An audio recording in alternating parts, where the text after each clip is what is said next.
Frank Ledwidge is a former military intelligence officer. He joins me now live from Oxford in the United Kingdom. Frank, good to have you here with us on TRT World. Now, the first question that pops up in my mind when I hear that Belarus has started to receive Russian tactical nuclear weapons is Moscow preparing for a nuclear war?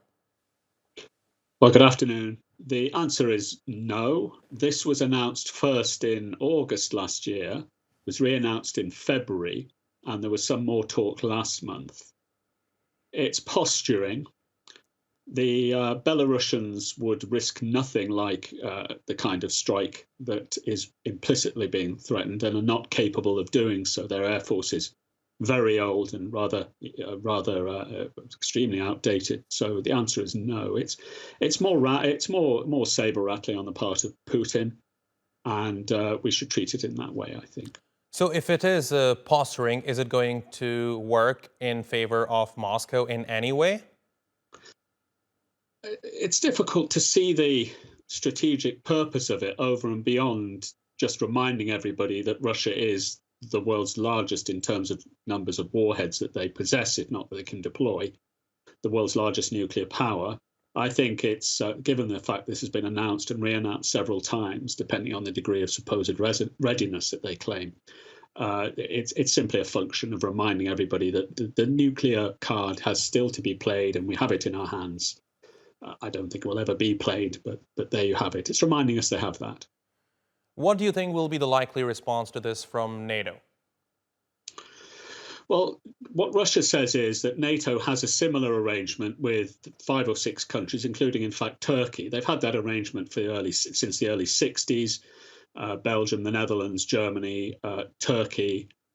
And what's happened is that Russia has essentially said, oh, we've just noticed that this arrangement's in place called the Nuclear Sharing Agreement, and we're going to have a similar arrangement with Belarus.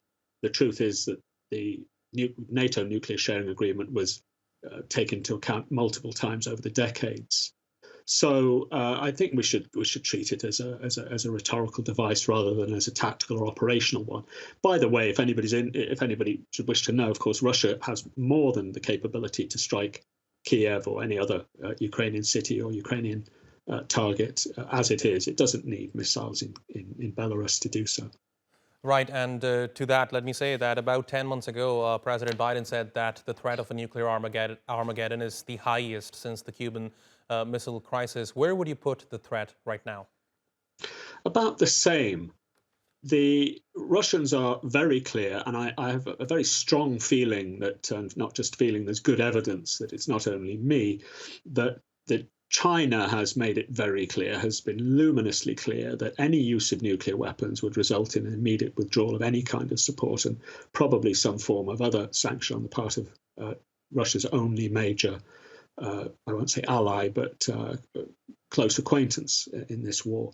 I think it very unlikely that Russia would use nuclear weapons. There is one eventuality, I think, which might trigger a serious consideration, and that is an invasion or an attempt by the Ukrainian army to retake Crimea on the ground. In other words, were they to cross over the Perekop Isthmus, that might result certainly in more serious threats, as that might trigger the conditions that the Russian Federation, Putin, has declared for the use of this kind of weaponry. But we're a long way from that, and there's a lot of escalatory paths, I think, or steps that would need to be treaded on, if you like, before we get to that. All right, Frank Ledwidge, thank you very much for talking to us here on TRT World. Really appreciate your taking out the time.